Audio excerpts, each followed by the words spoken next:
Hello students, welcome to ज्ञान शक्ति college YouTube channel. कल हमने जो टॉपिक किया था लेज़र, आज हम उसी को कंटिन्यू करेंगे। कल का मैं एक बार आपको ओवरव्यू दे रही हूँ कि पहले लेज़र होता क्या है।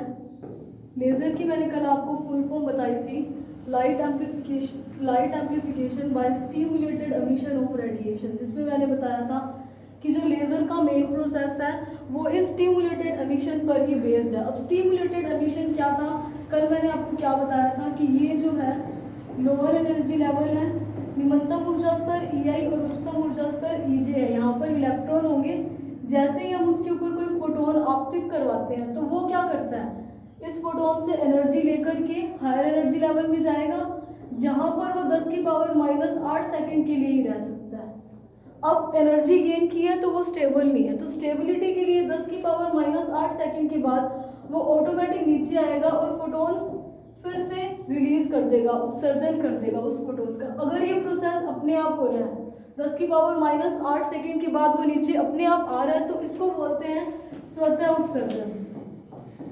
स्वतः उत्सर्जन मतलब कि स्पॉन्टेनियस एमिशन। लेकिन इससे लाइट तो रिलीज होती है, क्योंकि एनर्जी रिलीज हो रही है तो लाइट ऑब्वियस सी बात है बनेगी, लेकिन ये जो लाइट है वो लेजर लाइट नहीं होती है, ये एक जनरल लाइट सोर्स है। इन दोनों में मैंने डिफरेंस कल बताया था। लेजर के लिए हमने क्या देखा था, जब इलेक्ट्रॉन एनर्जी लेकर के यहाँ पर पहुंचा हुआ था, हम उसके ऊपर एक और फोटोन इंसिडेंट करवाते थे, एक और फोटोन आपतित करवाते थे। जैसे ही फोटोन आपतित करवाते थे यहाँ पर तो 10⁻⁸ सेकंड के लिए था, फिर वो मेटास्टेबल स्टेट में आ जाता था और जब नीचे जाता था तो 2 फोटोन रिलीज करता था। इसको मैंने मेटास्टेबल स्टेट बोल दिया। ये क्या था, मैंने आपको बताया था कि जब हम लेजर लाइट को कैसे बनाते हैं तब देखेंगे। इस प्रोसेस को क्या बोलते थे हम कल, उद्दीप्त उत्सर्जन। उद्दीप्त उत्सर्जन मतलब स्टिमुलेटेड एमिशन, जो कि ये है जिससे ये जो लाइट रिलीज हुई, इससे 2 फोटोन रिलीज होने के कारण ये सेम फेज में थे, और फेज सेम होने के कारण हमें जो लाइट मिलती है उसका एक तो एम्पलीट्यूड ज़्यादा हो जाता है, इंटेंसिटी उसकी बढ़ जाती है, जिसके कारण जो लाइट होती है वो जो प्रोड्यूस होती है वो होती है लेजर लाइट। इसके बारे में मैंने कल आपको बता दिया था। और इसके साथ ही कल मैंने आपको एक और टर्म बताई थी, कोहेरेंस। कोहेरेंस कितने टाइप की थी, कला संबद्धता 2 तरीके की थी। एक कौन सी थी, कालिक, और दूसरी कौन सी थी, स्पेशल, स्थानिक।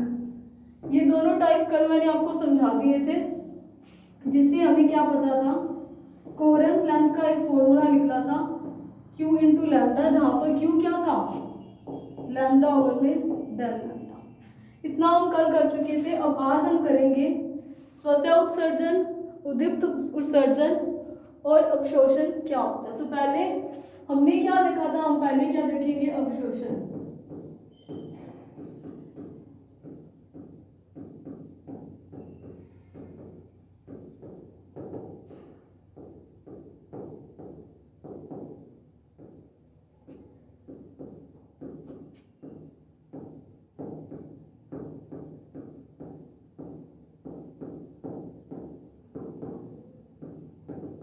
आज हम इन तीनों चीजों के बारे में समझेंगे। कल मैंने आपको बताया था एब्जॉर्प्शन क्या होता है, स्वतः उत्सर्जन क्या है और उद्दीप्त उत्सर्जन क्या है। ये दोबारा करने का रीजन ये है कि आइंस्टीन साइंटिस्ट ने इन तीनों, इनके जो कोफिशिएंट्स होते हैं उनके बीच एक रिलेशन बताया था, उसको करने के लिए आज हम फिर से देख रहे हैं। तो पहले हम देखते हैं कि अवशोषण क्या होता है। अवशोषण क्या है, जैसे कि आपको पहले भी बताया था कि ये निम्नतम ऊर्जा स्तर है और ये उच्चतम ऊर्जा स्तर है। निम्नतम ऊर्जा स्तर में ऊर्जा मैंने बता दी EI है और उच्चतम में मैंने क्या दिया EJ है, जहां पर क्या है, बहुत सारे इलेक्ट्रॉन्स पड़े हैं। इसके ऊपर हमने जैसे ही कोई फोटोन इंसिडेंट करवाया, फोटोन आपतित करवाया, जिसकी ऊर्जा क्या थी, hν, ये हमने कल देखा था। तो जैसे ही आपतित करवाते हैं तो ये फोटोन क्या कर, ये इलेक्ट्रॉन क्या करता है, इस फोटोन की ऊर्जा को अवशोषित करता है। तो इस प्रोसेस को क्या बोलते हैं, अवशोषण, एब्जॉर्प्शन। तो देखो अवशोषण करने की, देखो हमने क्या किया, एक फोटोन इंसिडेंट कराया जिसकी ऊर्जा क्या है, hν, और न्यू क्या होता है, फ्रीक्वेंसी। तो देखो हमने एक सिंपल सी बात है, हमने क्या देखा हुआ है कि डेंसिटी क्या होती है, घनत्व क्या होता है, द्रव्यमान बाय आयतन इसको बेसिकली हम द्रव्यमान घनत्व बोलते हैं। तो अगर मैं इसकी डेंसिटी देखूं, ऊर्जा घनत्व देखूं, तो देखो ऊर्जा घनत्व, देखो यहाँ पर जो द्रव्यमान था वो किसका था, अगर मैं वॉल्यूम को 1 मानूं तो वो किसका फंक्शन है, मास का है। तो वैसे ही अगर मैं यहाँ पर देखूं तो मैं उस ऊर्जा घनत्व को यून्यू से शो कर रही हूँ। ये क्या है, ऊर्जा घनत्व, इसको मैंने यून्यू से शो कर दिया। अगर मैं वॉल्यूम 1 मान लूं तो जो एनर्जी होगी वो सीधा न्यू पे डिपेंड करेगी।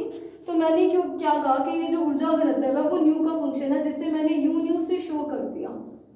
ठीक है, तो अब देखो यहाँ से कोई भी इलेक्ट्रॉन जो है वो, जैसे यहाँ पर बहुत सारे इलेक्ट्रॉन्स है, मैं सिर्फ एक की प्रोसेस दिखा रही हूँ। तो यहाँ से इलेक्ट्रॉन क्या करेगा, ऊर्जा लेगा, ऊर्जा लेकर के वो कहाँ जाएगा, इस ईजे में जाएगा।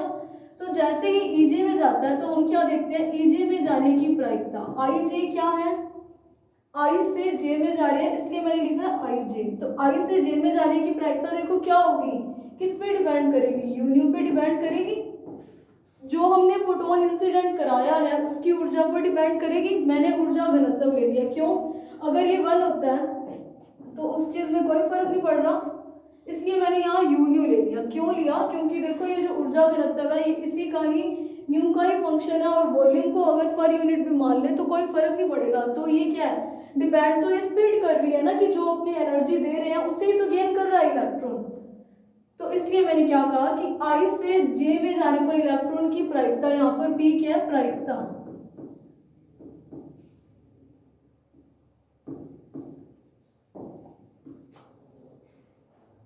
ये यहाँ पर क्या है,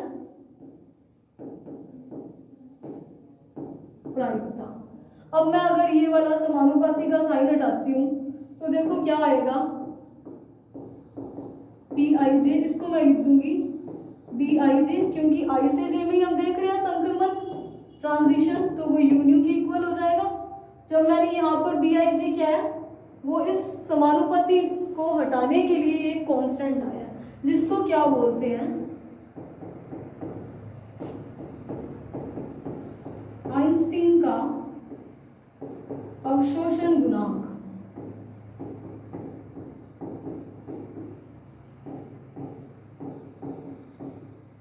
देखिए ये यहाँ पर अवशोषण गुणांक क्यों कहा है, क्योंकि मैंने क्या किया, आई से जे में जा रहा है। जब कोई इलेक्ट्रॉन फोटोन को लेकर आई से जे में जाएगा तो वो हो क्या रहा है, अवशोषण हो रहा है, इसलिए ये क्या हो जाएगा, अवशोषण गुणांक। इसको दे देते हैं इक्वेशन 1। अब हम देखेंगे स्वतः उत्सर्जन। अब देखो स्वतः उत्सर्जन में क्या था,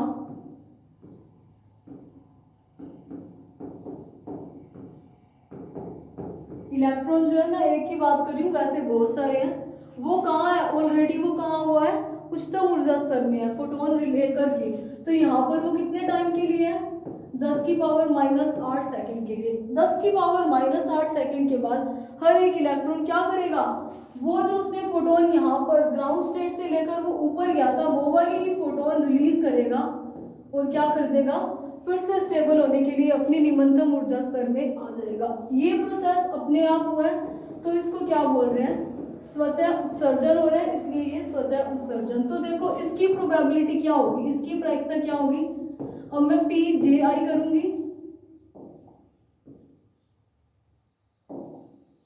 पी जे आई क्यों किया, क्योंकि इस बार संक्रमण जे से आई में हो रहा है, जे से आई में आ रहा है। वो पहले जे में ऊर्जा स्तर मतलब कि उच्चतम ऊर्जा स्तर में था, अब वो निम्नतम ऊर्जा स्तर में है, इसलिए मैंने जे से आई किया।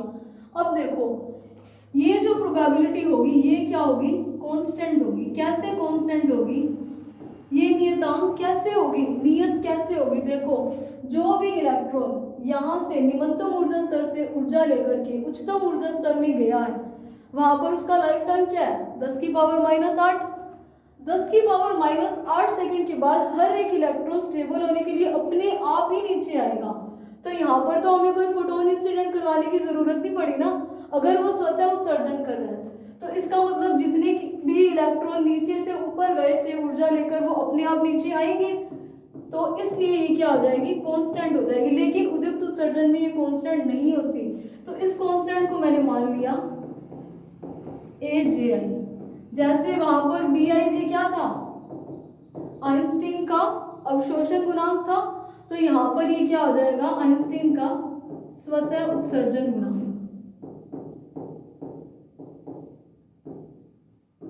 आइंस्टीन का स्वतः उत्सर्जन गुणांक, ठीक है। इसको मैं एक और थोड़ा सा सिंप्लीफाई करने के लिए मैं यहाँ पर लिख देती हूँ स्पॉन्टेनियस। स्पॉन्टेनियस का मतलब क्या होता है, स्वतः उत्सर्जन, इसलिए मैंने अलग अलग शो करने के लिए स्पॉन्टेनियस का एसपी लगा दिया, ठीक है। इसको इक्वेशन दे देते हैं 2। अब हम देखेंगे उद्दीप्त उत्सर्जन।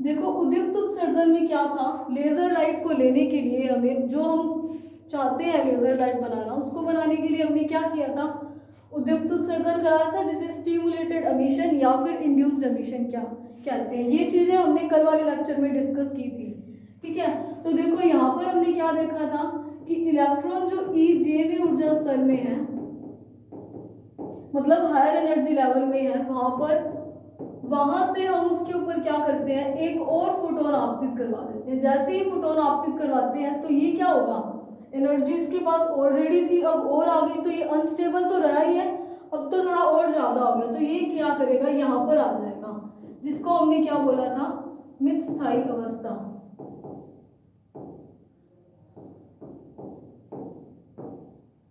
मेटास्टेबल स्टेट, ठीक है। यहाँ पर वो 10 की पावर -3 सेकंड के लिए रह रहा था, तो देखो इस प्रोसेस में क्या कर रहे हैं हम, यहाँ से वो फोटोन लेकर गया था, ऊपर भी हमने उस पर एक फोटोन ही आपतित करवाया, तो इसका मतलब इस वाले लेवल में आएगा तो वो नीचे ही 2 फोटोन रिलीज करेगा, एक इधर से लेकर गया था, एक ऊपर और दे दिया, तो 2 फोटोन रिलीज कर रहा है, तो वो अभी भी नीचे ही रहा, लेकिन इस प्रोसेस में वो किस पर डिपेंड कर रहा है, ये जो फोटोन हमने इसके ऊपर फिर से आपतित करवाया है उस पर भी डिपेंड कर रहा है। इसका मतलब ये भी आवृत्ति पर डिपेंड करेगा। संक्रमण तो एंड में तो उसे नीचे ही आना है, तो संक्रमण तो फिर भी जे से आई में हो रहा है। इसको मैं अलग करने के लिए यहाँ पर स्टिमुलेटेड का लगा देती हूँ एस तो ये फिर से किस पर डिपेंड कर रहा है, जो फोटोन इंसिडेंट करवाया उस पर, तो इसके नीचे आने की प्रायिकता भी यूनियन के समानुपाती हो जाएगी। तो यहाँ से अगर मैं समानुपाती नियतांक हटाती हूँ, पी जे आई है, तो स्टिमुलेटेड क्या हो जाएगा, बीजे आई यूनियन के इक्वल हो जाएगा, जहां पर बीजे आई क्या होगा, जैसे बी आई जे क्या था, आइंस्टीन का स्वतः अवशोषण गुणांक, ए जी आई क्या था, आइंस्टीन का सॉरी बी आई जी क्या था, आइंस्टीन का अवशोषण गुणांक, और ए आई जी क्या था, आइंस्टीन का स्वतः उत्सर्जन गुणांक। तो यहाँ पर उद्दीप्त उत्सर्जन हो रहा है, तो ये क्या हो जाएगा, आइंस्टीन का उद्दीप्त उत्सर्जन गुणांक। इसको मैं दे रही हूँ इक्वेशन नंबर 3। तो एक बार मैं यहाँ पर तीनों इक्वेशंस लिख रही हूँ। पी आई जे था, आई से जे में जा रहा था, वो किसके इक्वल था,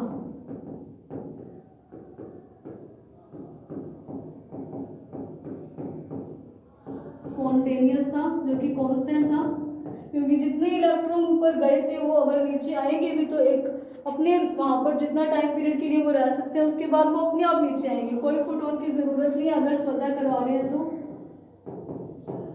अगर स्टिमुलेटेड करवा रहे हैं, उद्दीप्त उत्सर्जन करवा रहे हैं, तो वहां पर हम एक फोटोन आपतित करवा रहे हैं, तो वो यूनिट पे डिपेंड करेगा। अब देखिए जितने इलेक्ट्रॉन ऊपर गए थे वो नीचे तो आएंगे ही आएंगे स्टेबिलिटी के लिए। अब ये जरूरी नहीं है कि वो स्वतः उत्सर्जन से आ रहे हैं या उद्दीप्त उत्सर्जन से आ रहे हैं, मतलब कि जेवी ऊर्जा स्तर से आईवी ऊर्जा स्तर में संक्रमण की प्रायिकता जो है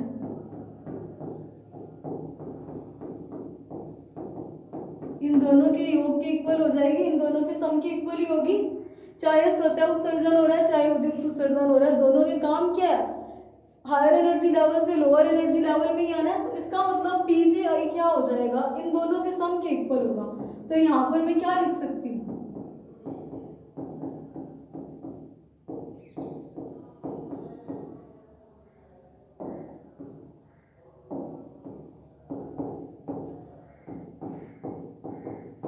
इसको दे देते हैं इक्वेशन नंबर 4।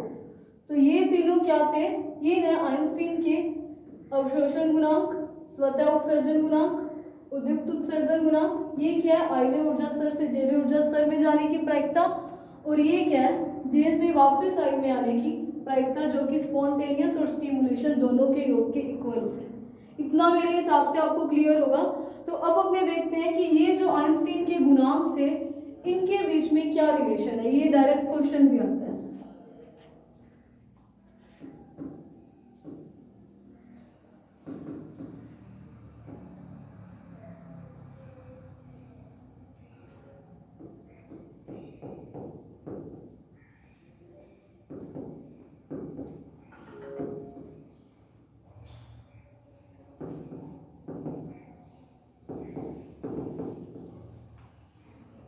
तो अब क्या कर रहे हैं, relation among Einstein's coefficient. Einstein ने जितने भी कोफिशिएंट दिए उनके बीच का हम रिलेशन फाइंड करने की ट्राई कर रहे हैं। तो देखो यहाँ पर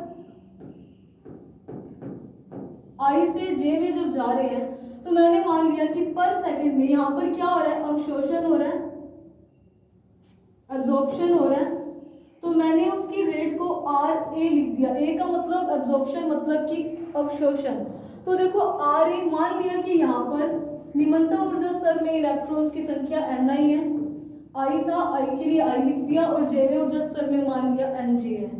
तो देखो क्या होगा, अवशोषण जो है वो कितना हो जाएगा, रेट मैंने मान ली। अगर मैं 1 सेकंड में देखूं तो अवशोषण की दर को मैंने शो करा है पर सेकंड में RA से। A मतलब एब्जॉर्प्शन, अवशोषण। तो वो देखो किस पे डिपेंड करेगा, इस पे डिपेंड करेगा। देखो कैसे करेगा, Ni इंटू पी। आई जे क्या था, I से J में जा रहा है, I से J में जाता है तो वो अवशोषण ही हो रहा है। तो देखो इसको कैसे डिफाइन कर सकते हैं अपने, देखो प्रायिकता आपको पता होगी। प्रायिकता क्या होती है, फेवरेबल ओवर में टोटल, यही होता है। आपने प्रायिकता पढ़ी होगी।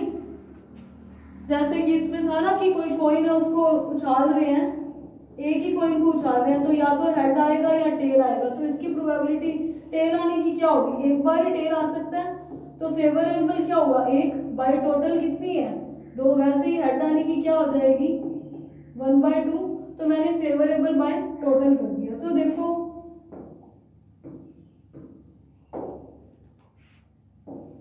देखो अगर मैं इस फेवरेबल, और Ni क्या था, I वे ऊर्जा स्तर में टोटल जितने भी इलेक्ट्रॉन थे, अगर मैं इस वाले को Ni से यानी कि टोटल से मल्टीप्लाई कर देती हूँ, इसको मैंने फेवरेबल कह दिया, इसको मैंने टोटल कह दिया, तो टोटल से टोटल कैंसिल होकर के क्या बचा, फेवरेबल जितने हैं मतलब जितने इलेक्ट्रॉनों के संक्रमण होने की संभावना है वही होगा।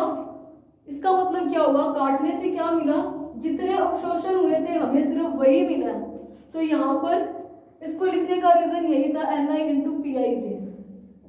ये इतना आपको क्लियर हो गया होगा।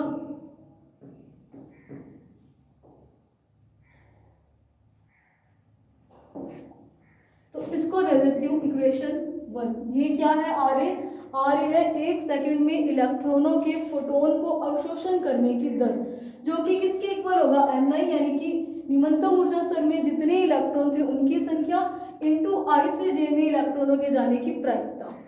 सिमिलरली अगर मैं RE देखूं, एमिशन देखूं, उत्सर्जन देखूं, E यहाँ पर एमिशन को शो कर रहा है, उत्सर्जन, तो देखो वो किसके इक्वल होगा, Nj, जितने ऊपर है वो इंटू J से जो I में जा रहे हैं उनकी प्रायिकता। वैसे इसमें भी Nj से Nj कैंसिल होकर के जो हमारे पास बचेगा वही होगा।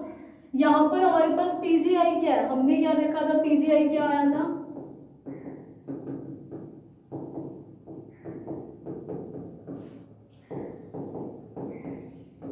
ये था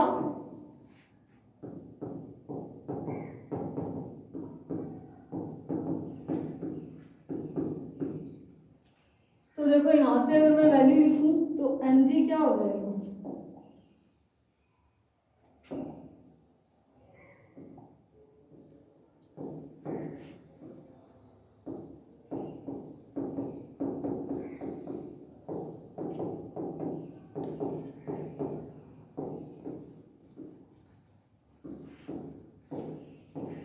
ये दोनों इक्वेशंस आई होप क्लियर होगी।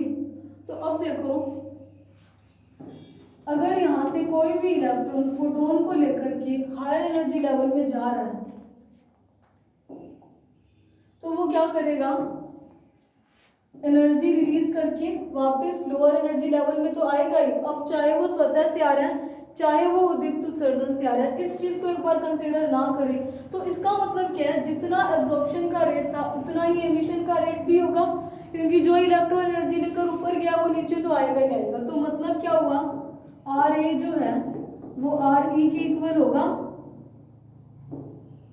तो इन दोनों इक्वेशन को अगर अपने इक्वेट करें तो देखो क्या आएगा, हमारे पास आर ए क्या था एन आई इंटू हमारे पास पी आई जे की वैल्यू क्या थी D I J you new, ये क्या है पी आई जे है। तो ये किसके इक्वल होगा एम जे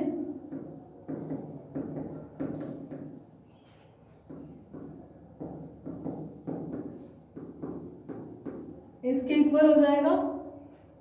तो देखो यहाँ से मैं यू न्यू और यू न्यू के फंक्शन को एक साइड करती हूँ, तो यहाँ पर अगर मैं यू न्यू कॉमन लूँ तो क्या आएगा,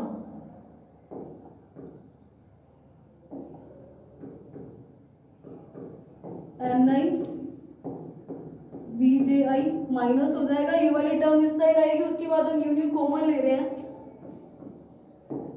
बी जे आई इंटू एन जे, इसका मल्टीप्लाई भी होगा, वो किसके इक्वल होगा एन जे इंटू ए जे आई के। यहाँ से अगर मैं यू न्यू निकालना चाहूँ तो यू न्यू क्या हो जाएगा,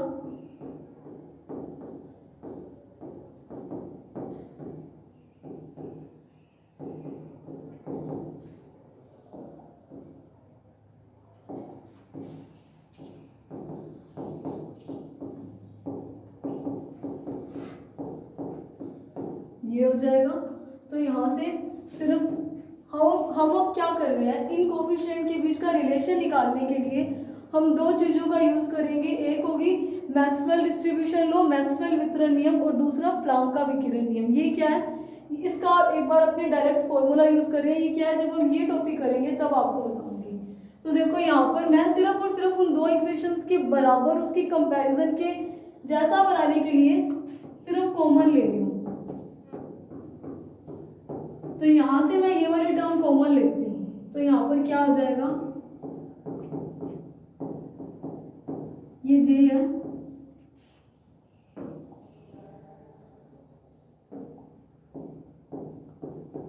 तो देखो यहाँ पर इसके डिवाइड में चली जाएगी ये,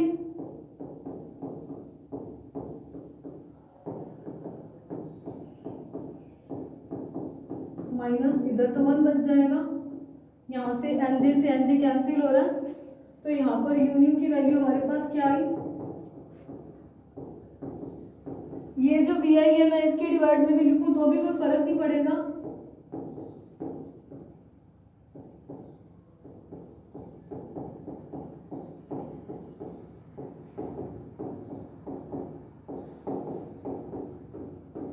इसको इक्वेशन नंबर 3 देखते हैं।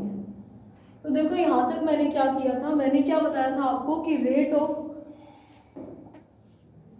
जो एब्जॉर्प्शन थी वो क्या था N I into P I J, वो कैसे आया था वो मैंने आपको अभी बताया था। और रेट ऑफ एमिशन मतलब उत्सर्जन की दर क्या थी एन आई इंटू पी जे आई, जहाँ पर पी जे आई स्वतः उत्सर्जन और उद्दीप्त उत्सर्जन दोनों की प्रायिकता थी, जिसकी मैंने यहाँ पर वैल्यू लिखी। अब देखो जो भी इलेक्ट्रॉन ऊर्जा लेकर के अवशोषित करके उच्च ऊर्जा स्तर में जा रहा है वो इलेक्ट्रॉन ऊर्जा को उत्सर्जित भी करेगा, तो मतलब जितना अब्जॉर्प्शन हो रहा है उतना एमिशन भी होगा, यानी जितना अवशोषण हो रहा है उतना उत्सर्जन भी होगा। अब वो उत्सर्जन चाहे स्वतः से हो रहा है चाहे उद्दीप्त से हो रहा है वो बाद की बात है। तो देखो फिर क्या किया था, यहाँ पर मैंने दोनों की वैल्यू पुट की थी, जो पीजीआई था उसकी वैल्यू हमारे पास ये थी, जहाँ पर बीआईजी क्या है, बीआईजी है आइंस्टाइन का स्वतः उत्सर्जन गुणांक, ये आइंस्टाइन का उद्दीप्त उत्सर्जन गुणांक, और ये आइंस्टाइन का अवशोषण गुणांक था, ये स्वतः उत्सर्जन और ये उद्दीप्त उत्सर्जन गुणांक। तो मैंने वैल्यू पुट करके सिर्फ यून्यू वाली टर्म को एक साइड लेकर के कॉमन लिया और यून्यू की वैल्यू निकाली है, फिर मैंने इधर से ये वाली टर्म कॉमन लिया तो हमारे पास ये बच गया, इसको इक्वेशन नंबर 3 दे दिया। तो देखो अब हमारे पास क्या है, Maxwell's distribution law.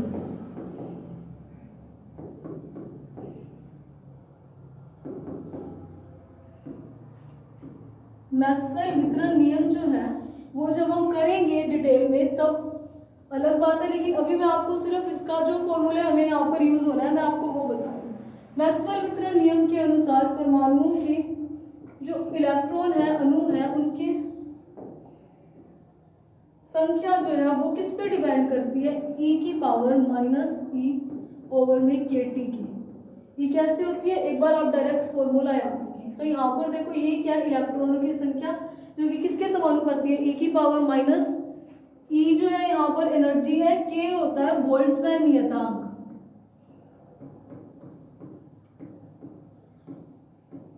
Boltzmann constant. T यहाँ पर होता है टेम्परेचर, तापमान।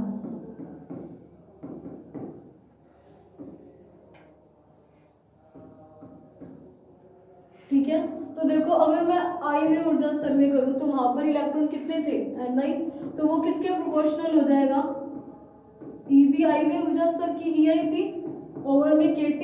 इसको दे दो इक्वेशन 4। सिमिलरली Nj क्या हो जाएगा,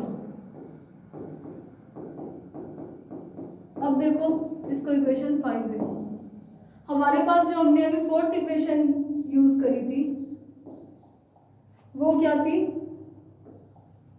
फोर्थ इक्वेशन में देखो क्या है, Ni ओवर में Nj है। तो वैसा ही बनाने के लिए हम क्या करेंगे, इसका भी डिवाइड लगा देते हैं। Ni ओवर में Nj था, तो ये देखो क्या होगा, दोनों का प्रोपोर्शनैलिटी कांस्टेंट जो कोफिशिएंट जो आएगा वो आपस में कैंसिल हो जाएगा। तो मैं बराबर लिखूं तो यहाँ पर क्या आएगा, ये Ei है, ये kT जो है वो Ei ओवर में kT है, ना कि U है, ये U नहीं है, इसके पावर में है। ठीक है, तो देखो यहाँ पर जब मैंने डिवाइड लगाया तो यहाँ पर क्या आएगा, Ej ओवर kT। अगर मैं इसको ऊपर लेके जाऊं तो माइनस वाला ऊपर प्लस हो जाएगा।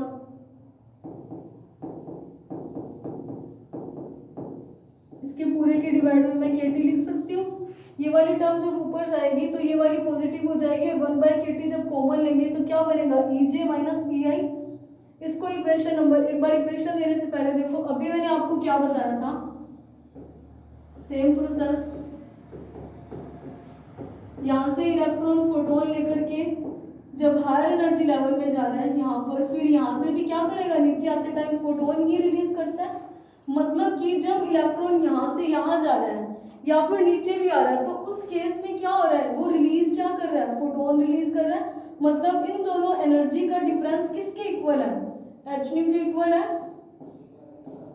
तो Ej माइनस Ei क्या हो जाएगा, h हो जाएगा, क्योंकि वो रिलीज तो यहाँ पर एक फोटोन ही कर रहा है। वैसे तो उच्चतम ऊर्जा स्तर में इलेक्ट्रॉन नहीं होंगे ना, तो इसका मतलब क्या होगा, Ej माइनस Ei यहाँ से जब वो वापस यहाँ आ रहा है तो एक फोटोन रिलीज कर रहा है, तो उन दोनों का डिफरेंस भी फोटोन के इक्वल होगा।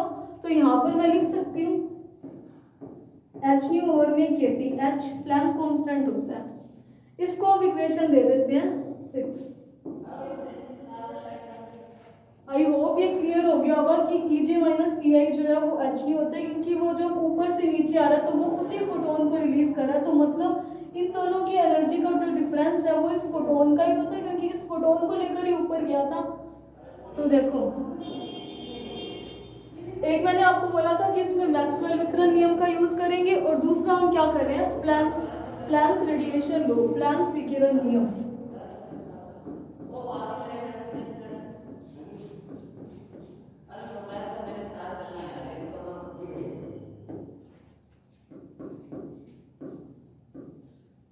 प्लैंक का जो विकिरण नियम है उसका भी हम डायरेक्ट एक बार फॉर्मूला यूज कर रहे हैं। तो वो क्या होता है, E क्या होता है,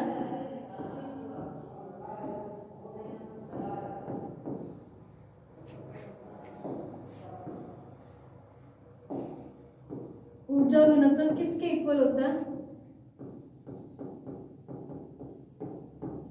इसको भी हम एक बार डायरेक्ट याद कर लेते हैं एक बार इक्वेशन को। ये हुई इक्वेशन 7। और इक्वेशन 6 मैं यहाँ पर लिख रही हूँ।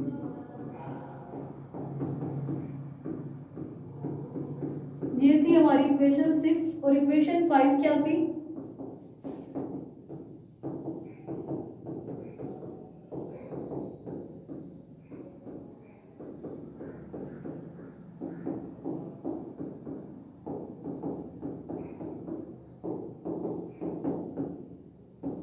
ये जो थी ये हमारी इक्वेशन 1 थी, ये 6 थी, ये 7 है। तो देखो अगर मैं इन तीनों इक्वेशन का कंपैरिजन करूं, इन तीनों इक्वेशंस की तुलना करने पर एक तो डायरेक्ट हमें पता चल रहा है, यानी कि यहाँ पर तो हम लिख सकते हैं। तो देखो अगर मैं इक्वेशन 5 लिखूं तो उसको मैं यूं लिख सकती हूँ,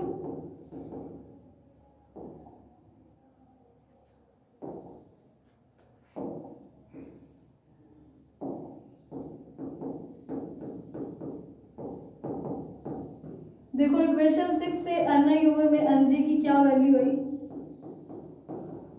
इनटू में हमारे पास था bij bji माइनस 1।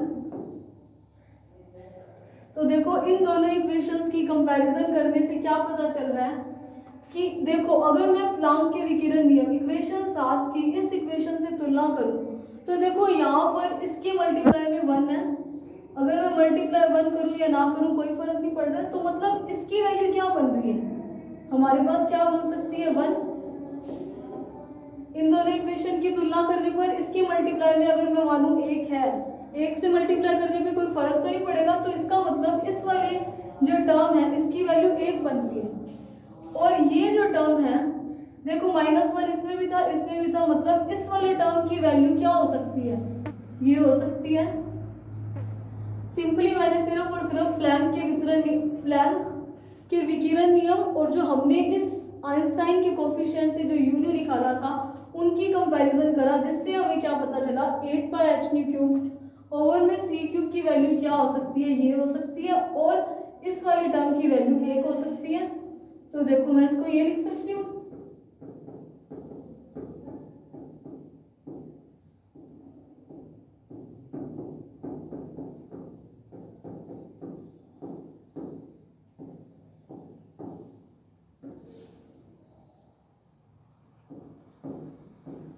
और यहाँ से अगर ये 1 है तो इसका मतलब क्या होगा, ये दोनों भी आपस में इक्वल हो जाएगा। तो ये इक्वेशन 8 और 9 जो है ये क्या है, आइंस्टाइन के जो कोफिशिएंट्स थे उनके बीच रिलेशन है। आइंस्टाइन के कोफिशिएंट जहां पर एजीआई क्या था, जहां पर एजीआई क्या था, आइंस्टाइन का स्वतः उत्सर्जन गुणांक, ये उद्दीप्त उत्सर्जन गुणांक और ये अवशोषण गुणांक, जिनके बीच हमने रिलेशन देख लिया है।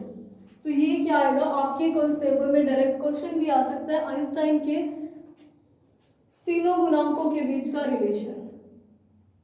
एक बार मैं आपको फिर से बता देती हूँ कि इसमें क्या किया है। देखो इसमें क्या किया है, हमने सिर्फ रेट ऑफ एब्जॉर्प्शन निकाली जो क्या था ni इंटू पीजेआई, जहां पर पीजेआई क्या था, पीजेआई हमने क्या देखा था पीजेआई इंटू यूयू, क्योंकि हम जब अवशोषण करवा रहे हैं तो एक विकिरण एक फोटोन उस पर आपतित करवा रहे हैं, तो उस फोटोन की ऊर्जा भी इस प्रायिकता पर डिपेंड कर रही है। तो यहाँ पर हमने इसके समानुपाती किया था, और जब समानुपाती का नियतांक जो साइन है वो हटाते हैं तो एक कांस्टेंट आता है, जो कि कांस्टेंट हमने मान लिया बीजीआई, जहाँ पर बीजीआई क्या था अवशोषण हो रहा है, तो यहाँ आइंस्टाइन का एब्जॉर्प्शन कोएफिशिएंट हुआ। उसके बाद हमने क्या देखा, अगर उद्दीप्त उत्सर्जन हो रहा है तब तो हम फोटोन आपतित करवा रहे हैं, लेकिन अगर स्वतः हो रहा है तो हमें कोई अलग से फोटोन आपतित करवाने की जरूरत ही नहीं है। इसका मतलब स्पॉन्टेनियस मतलब स्वतः उत्सर्जन के लिए किसी भी हमें एनर्जी की कोई भी फोटोन की जरूरत नहीं है। तो यहाँ पर इसको यूनियन से मल्टीप्लाई करने की जरूरत ही नहीं पड़ेगी, तो ये अपने आप ही क्या हो जाएगी कांस्टेंट, क्योंकि जितने एनर्जी लेकर ऊपर गए हैं इलेक्ट्रॉन वो सब नीचे तो आएंगे, तो यहाँ पर ये सीधा एक कांस्टेंट हो जाएगी। लेकिन अगर हम स्टिमुलेटर यानी कि उद्दीप्त उत्सर्जन की बात करते हैं तो उस केस में क्या होगा, वो इस यूनियन पे भी डिपेंड करेगा, और जहाँ पर हम अगर वैसे ही समानुपाती का नियतांक जो साइन है वो हटा रहे हैं तो यहाँ पर क्या आ जाएगा बीजेआई, जेआई मतलब जे से आई में ऊर्जा स्तर में है। इसका मतलब जे से आई में इलेक्ट्रॉन के दोबारा आने की प्रायिकता क्या हो जाएगी, इन दोनों के योग की इक्वल हो जाएगी, स्पॉन्टेनियस और उद्दीप्त दोनों के। तो मैंने वो वैल्यू पुट की थी सिर्फ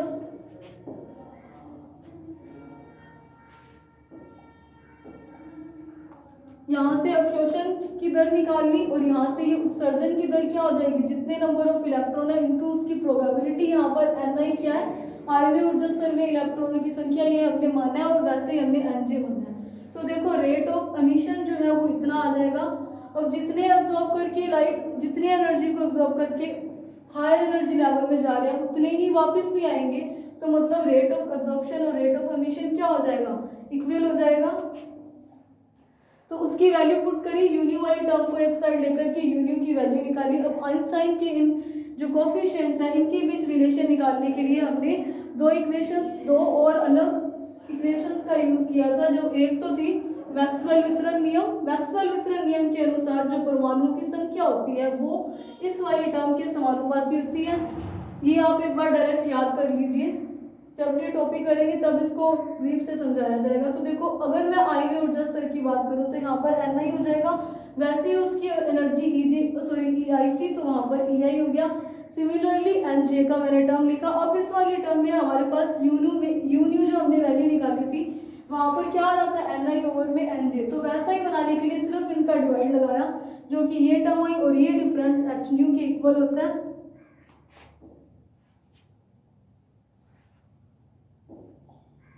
तो देखो यहाँ से अब ये प्लैंक का विकिरण नियम, प्लैंक्स रेडिएशन लॉ से क्या पता चल रहा है, अगर मैं इन दोनों इक्वेशंस की कंपैरिजन करती हूँ तो ni ओवर में nj की वैल्यू हमारे पास तो ये आ चुकी है, जिसकी मैंने सिर्फ यहाँ पर पुट किया। अब इस इक्वेशन की इसके साथ कंपैरिजन करने से हमें क्या पता चल रहा है कि ये दोनों आपस में क्या है, इक्वल है। तो ये क्या, आइंस्टाइन के कोफिशिएंट्स के बीच का रिलेशन। अब देखो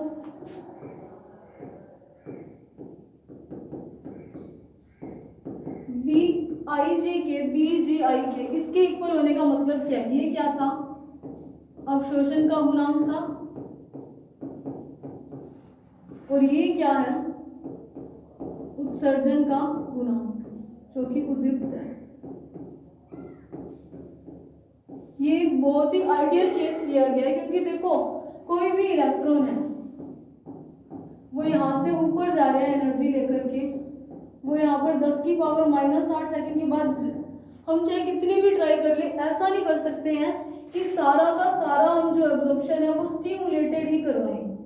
कुछ ना कुछ तो ऐसे भी होंगे जो स्पॉन्टेनियस से आ जाएंगे क्योंकि टाइम पीरियड बहुत कम है। तो ये सिर्फ और सिर्फ एक आइडियल केस की बात कर रहे हैं कि ये आपस में इक्वल हो, जो कि प्रिंसिपल ऑफ लेजर एक्शन भी हो सकता है। प्रिंसिपल ऑफ लेजर एक्शन या कंडीशन ऑफ लेजर एक्शन की लेजर कैसे काम करती है। तो देखो यहाँ से ये पता चल रहा है और एक हमें क्या पता चला था,